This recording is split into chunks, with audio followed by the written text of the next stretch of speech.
Pronto! Giló. Ô, Giló, presta atenção. O lugar agora.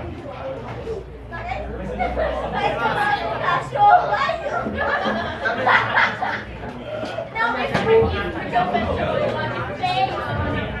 É, desse jeito. Você falou que a pessoa era por dentro e igual que a pessoa é por fora. E tipo, a pessoa for feia por fora, é feia por dentro também. Falou pra mim quebrar. É, tá falando pra volta.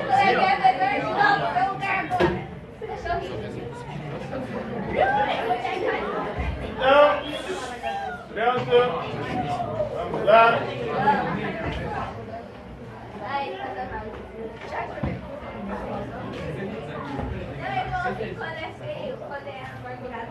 Aparência é essência. Não, tá pra lá que vocês estão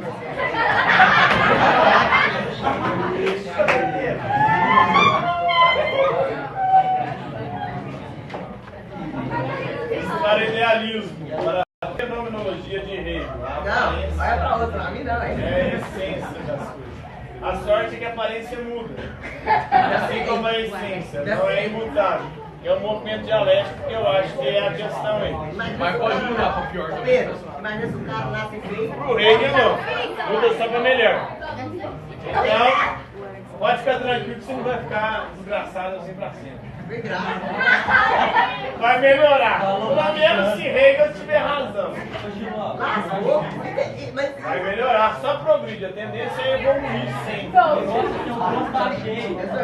é possível que você vai ficar assim. Mas tem um cara mais feio que eu, velho. Claro que tem. Tô lascado assim. Eu, quando eu tinha essa idade, eu era desgraça também. Né? Era um magrelo. Parecia um girino. Eu sofri no meu tempo de escola. Um dos últimos dos meus amigos a pegar alguém, sabe? Ficar com alguém. Porra, mano.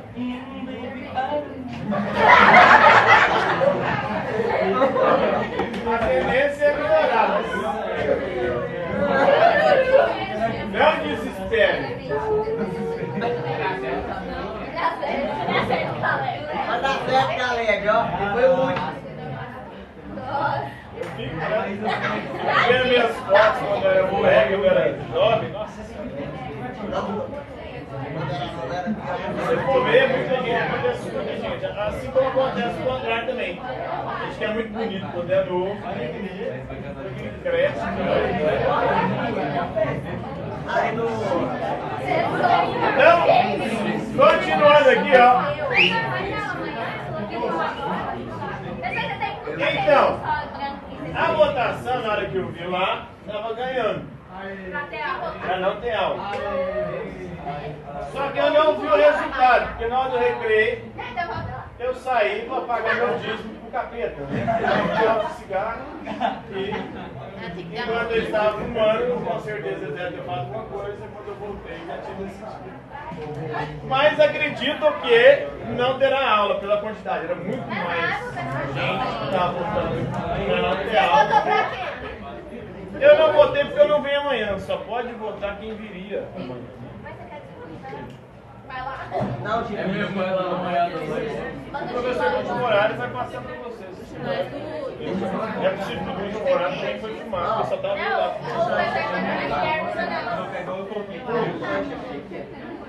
Agora não. Agora eu vou explicar a matéria, vamos lá? Então onde a gente parou aí? Não, ele Ó, terceiro B, vamos lá?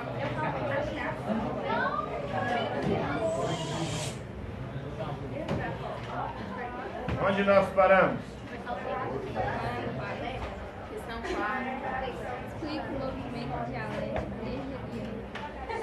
Explique o movimento dialético hegeliano.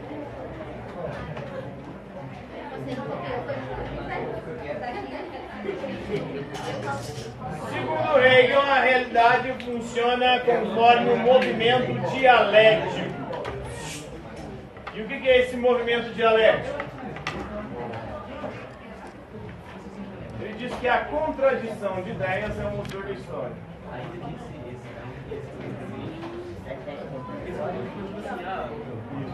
É o que move a história humana.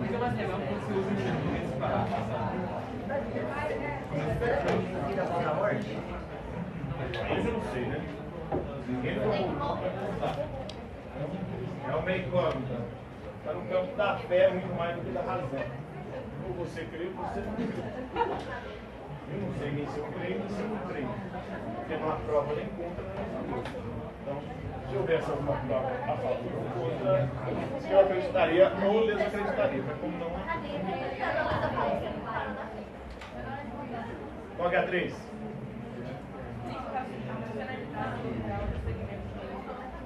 Racionalidade do real. Segundo Hegel,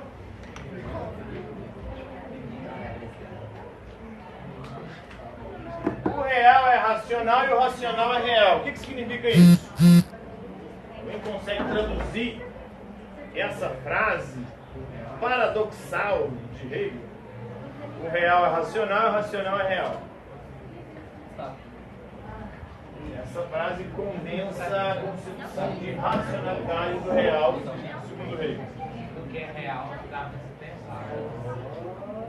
Exatamente. Para ele, a realidade é racional, ou seja, nós podemos compreendê-la, pensá-la. Porque se ela não fosse racional, nós não poderíamos entendê-la, compreendê-la e pensá-la. Então nós só podemos pensá-la porque ela é racional. Então a realidade é racional. Porque se ela fosse irracional, nós não poderíamos pensá-la, compreendê-la, entendê-la.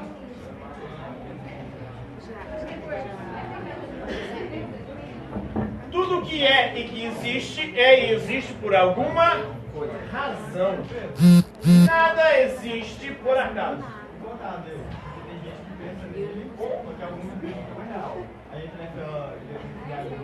Essa ideia, a ideia de Deus, para Hegel, por exemplo, tem uma razão. Uma razão de ser e de existir. Qual seria a razão de ser e de existir da ideia de Deus? Vamos pegar um outro ser para a gente tentar entender. Tudo que é e que existe é e existe por alguma razão. Por que existe o mosquito?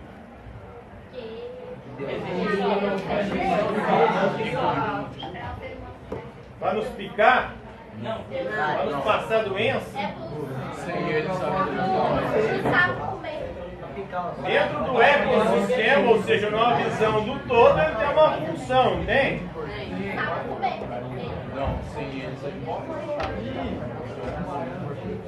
Então existe um equilíbrio ecológico. E tudo que existe, existe por alguma razão. Essa ideia de Deus também tem uma razão de ser e de existir.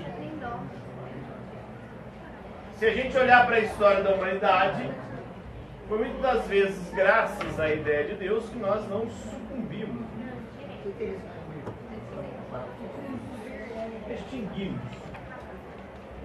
Porque essa ideia cumpriu uma função histórica e ainda cumpre uma função histórica, pelo menos na perspectiva hegeliana. Então ela tem uma razão de ser e existir. Agora, conseguir explicá-la ou dizer se Deus é verdade ou não, se Deus existe ou não, já é outros 500. O próprio Hegel não trabalha muito com essa ideia, apesar de que ele pega muita coisa do cristianismo. Por exemplo, ele vai dizer que a ideia é o princípio de todas as coisas. É o princípio criador da realidade. É a ideia que cria a realidade. A ideia, ela se encarna e se transforma em natureza. O que é a natureza? É a ideia encarnada, a ideia concretizada. A natureza, no processo evolutivo, ela se transforma em espírito. Ou seja, em consciência. Então a natureza no processo evolutivo chegou até o ser humano. O ser humano é dotado de consciência, de espírito. Ele é o único ser da natureza capaz de compreender todo esse processo. Isso aqui está muito parecido com o quê? Com o cristianismo. Qual que é o princípio de todas as coisas? O ser espiritual, o Pai, o Criador, né? O Pai criou todas as coisas, a natureza. E aí, criou na natureza o ser humano. O ser humano cometeu um pecado. E aí, para salvar esse ser humano, o que ele fez? Encarnou o Filho. O que é o Filho? É o Deus feito homem, o Deus encarnado, o Deus concretizado na natureza, na realidade, na história. E aí o Filho foi embora e deixou o Espírito Santo.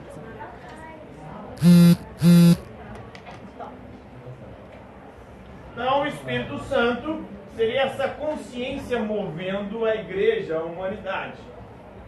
Isso aí na perspectiva. Então ele vai se inspirar no seu idealismo, muito no cristianismo. Essa aqui é dele, aqui é a ideia do cristianismo. Né?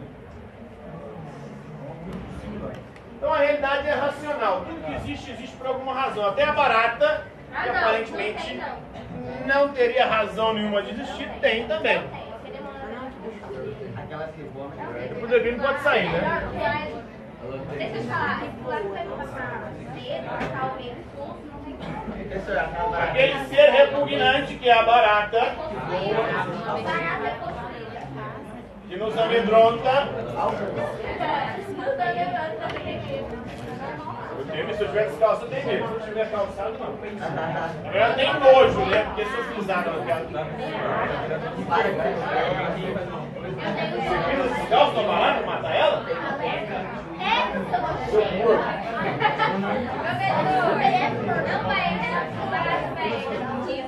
Eu vou lá, calço um chinelo, calço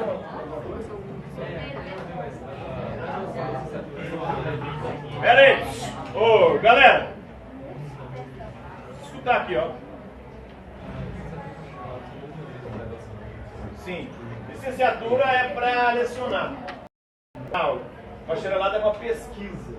Para você enfronhar mais na universidade lá e começar a fazer sua pesquisa, ganhando bolsa, vou pesquisar por diversos assuntos. Na área de humanas, assim, as pesquisas, né? Ontem eu vi uma pesquisa de humanas muito interessante de como o jogo League of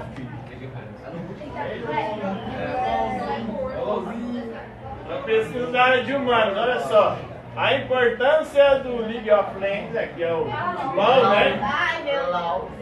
LOL para o sistema prisional, né?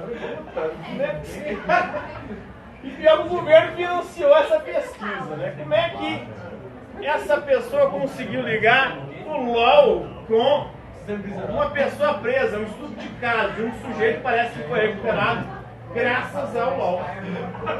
Ou seja, ele regenerou, saiu da cadeia, virou um jogador de LOL. O trabalho de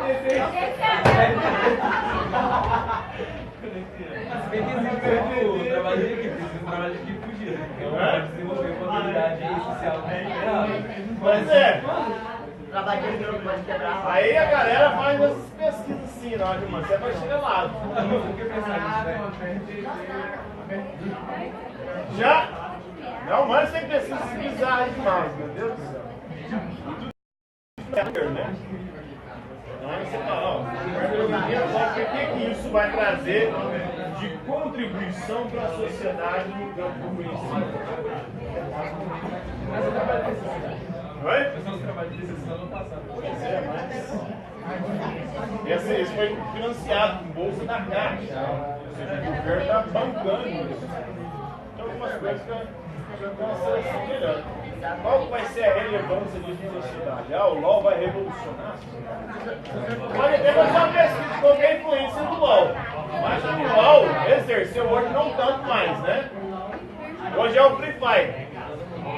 Inclusive, ontem eu acabei de descobrir que o Free Fire está tendo um impacto econômico numa das comunidades onde eu trabalho, que é Tapuirama.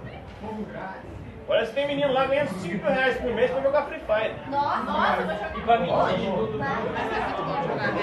Tem que ser muito bom, né? É os moleques que estão faltando de aula, tá ficando mês sem ir na aula porque ele viaja pra São Paulo pra jogar esse jogo.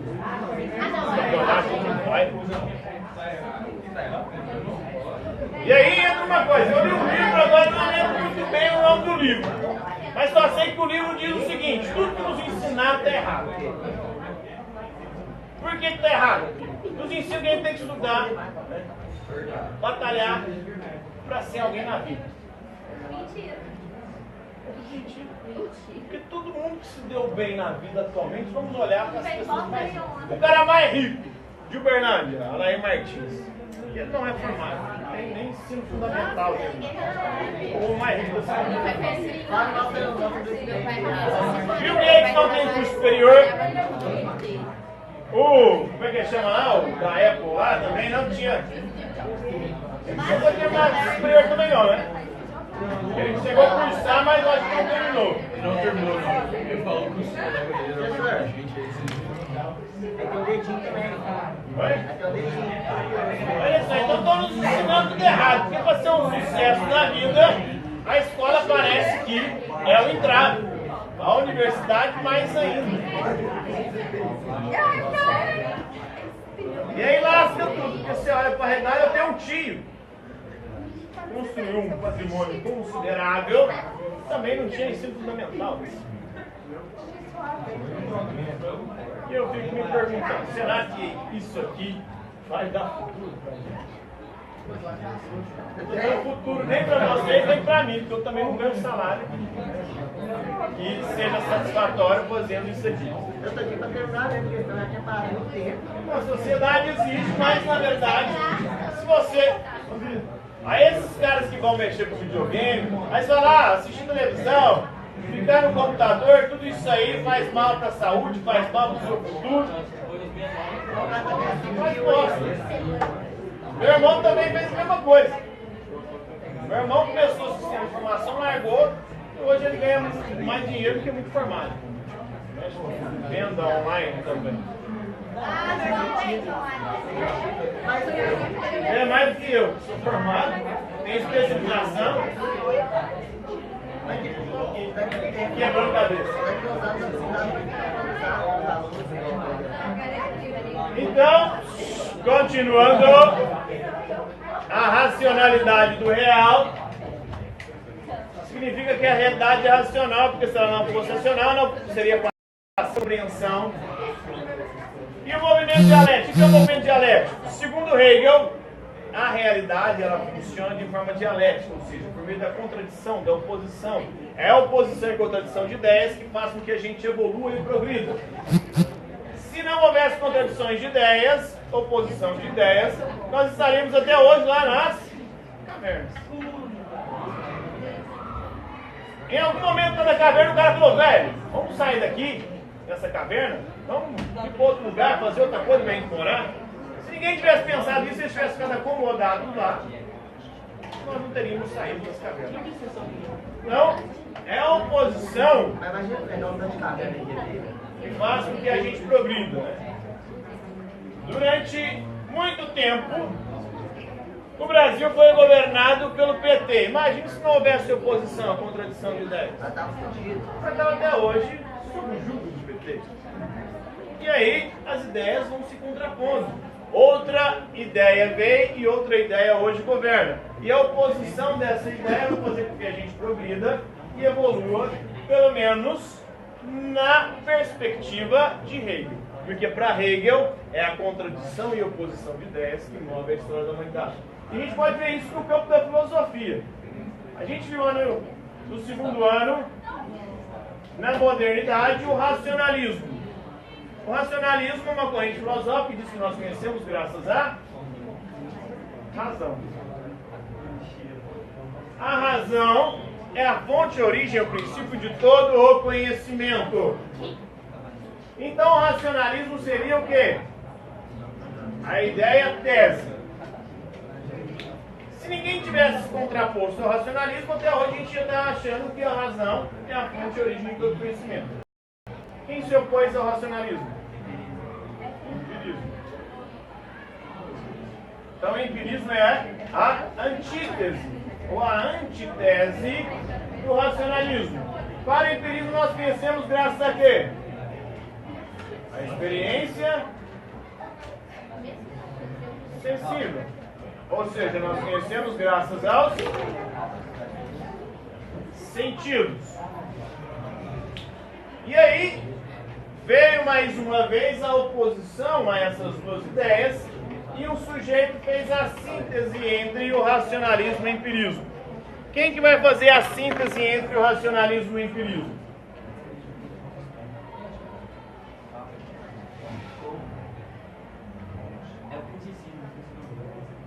Criticismo kantiano, ou a priorismo kantiano.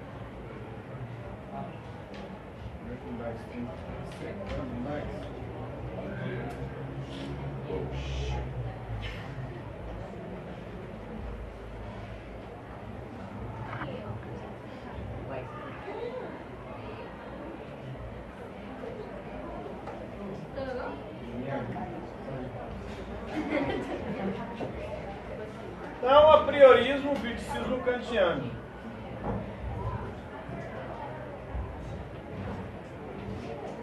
Kant vai fazer uma síntese entre essas duas escolas. Ele vai dizer o seguinte: não é só a experiência, não é só a razão que são responsáveis pelo conhecimento. A priorismo vem de a priori. A priori significa independentemente da experiência, ou antes da experiência. Segundo ele, não há ideias inatas, ou seja, o inatismo está errado. Nós não nascemos com conhecimento nenhum. Mas nós nascemos com a capacidade de sentir e de conhecer. Então nós nascemos com duas faculdades. A faculdade da sensibilidade e a faculdade do entendimento. A sensibilidade é dos sentidos. Nós nascemos com os sentidos que captam os dados e as informações da realidade, enviam para a razão processa esses dados e informações e transformam em conhecimento. Então, tanto a experiência quanto a razão, o entendimento, são responsáveis pelo processo de conhecimento. Então, olha a dialética funcionando na história, as ideias se opondo. E aí a síntese vira o quê? Vira uma tese. Essa tese vai ter também uma antítese e depois uma síntese. E isso num processo contínuo. Esse é o movimento dialético. A contradição de ideias é o motor da história. Não só no campo do conhecimento, mas também no campo da política. No campo da política nós temos o Hobbes. O Hobbes defendia o quê? O absolutismo. Ou seja, o poder absoluto concentrado nas mãos dos reis, ou nas mãos do Estado. O Estado tinha o poder absoluto sobre a nossa vida, a nossa liberdade, os nossos bens. Nós não teríamos direito nenhum, nós somos súditos do Estado absolutista, ou seja, estamos submetidos ao Estado. E o Estado, com esse poder absoluto, ele o tem com uma única finalidade: garantir o mínimo de paz e segurança, impedir que a gente se mate, se destrua, porque, segundo Hobbes, o homem é o lobo do homem, ou seja, o pior inimigo do ser humano é o próprio ser humano. Para impedir que a gente se mate, se destrua, o Estado tem poderes absolutos. Mas aí vem a contraposição ao absolutismo de Hobbes. Quem se contrapõe ao Hobbes? John Locke, defendendo o liberalismo. O que defende o liberalismo? O liberalismo defende que o Estado não deve ter um poder absoluto sobre a nossa vida, a nossa liberdade, os nossos bens. Pelo contrário, o Estado deve ser submetido à vontade do povo, aos interesses do povo. O Estado deve garantir 3 direitos básicos. Quais são eles? Direito à vida, à liberdade e à propriedade. Todo mundo que nasce tem o direito de viver. E o Estado não pode tirar a nossa vida. O Estado deve proteger a nossa vida, como era no absolutismo. Nós temos o direito à liberdade. Todo mundo que nasce livre. Então, ninguém pode nos escravizar E o Estado não pode nos prender de forma arbitrária, sem um motivo plausível. Então, o Estado deve defender a minha liberdade. Impedir com que eu seja escravizado ou preso sem justa causa. E o Estado deve garantir a propriedade privada. Tudo aquilo que eu conquisto através do suor do meu trabalho é meu. Passa a ser meu. Porque eu conquistei através do meu esforço. O Estado deve proteger a minha propriedade, não tirar o que aconteceu no absolutismo. Então, no absolutismo, se fizesse algo que desagradasse o rei, falasse algo que desagradasse o rei, professasse uma religião que desagradasse o rei, você poderia ser preso, morto ou perder os seus bens, a sua propriedade. Então, olha aí, mais uma vez, tese, absolutismo, antítese, a ideia oposta, e a síntese, quem vai fazer? Defendendo o conceito de vontade geral. O que é a vontade geral para Rousseau? São os interesses que nós temos em comum. O Estado só pode ter poderes absolutos se ele representar a vontade geral. O que é a vontade geral? Não é a vontade de todos, nem a vontade da maioria. A vontade geral são os interesses que nós temos em comum. Só pode se tornar lei algo que seja consensual, ou seja, que seja interesse que todos nós temos em comum. Se não tiver interesse em comum, não pode ter lei. Eu chego no poder agora. E aí, a maioria me elegeu. Aí eu começo agora a fazer leis que desagradam a minoria. Eu posso fazer isso? Para Rousseau. Se você não chegar a um consenso, ao interesse comum, você não pode também fazer leis. A lei só pode ser a expressão da vontade geral, dos interesses que nós temos em comum. Se não tem interesse comum, aí cada um vive de acordo com o que bem entender, naquilo que bem entender. A questão do aborto, vamos pegar ela para ilustrar. O atual governo não concorda com o aborto. O governo de esquerda anterior concordava. Existe uma minoria que é a favor do aborto. A maioria, que elegeu Bolsonaro, é contra. Então, isso não pode se tornar lei. O aborto não pode ser matéria de lei. Por quê? Porque não há um consenso. Não há um entendimento geral e comum entre as pessoas. Portanto, aqueles que não querem fazer o aborto não façam, aqueles que querem, façam. Não tem lei sobre, ou não pode ter lei que versa sobre isso, segundo o Rousseau, da perspectiva da vontade geral. Então, isso. Aí, o absolutismo, porque o Estado, se representar a vontade geral, ele terá poderes absolutos, porque ele representará os interesses que nós temos em comum, consenso, e ao mesmo tempo ele quer defender as liberdades. Porque, para Rousseau, o homem nasce livre e a sociedade o escraviza. Então nós precisamos nos libertar dessa sociedade que quer nos obrigar a ser aquilo que a gente não quer ser. Então não é porque eu tive a maioria que eu vou agora obrigar a minoria a se submeter àquilo que eu acredito. É isso que acontece na sociedade, segundo Rousseau. E por isso que ele é contra a democracia que era defendida pelo Locke. Locke defendia o parlamentarismo, ou seja, o povo elegeu seus representantes. Para Rousseau, o único representante do seu interesse é você mesmo. E mais ninguém. Quando você elege alguém para representar os seus interesses, essa pessoa não representará o seu interesse, mas somente o interesse dela. Por isso a democracia representativa não funciona. Porque quando a gente elege os governantes achando que eles nos representarão, eles só representam os interesses deles. Então, mais uma vez, um movimento dialético ocorrendo na história. Próxima questão. 10:43. Tá bom? Então, por hoje é isso.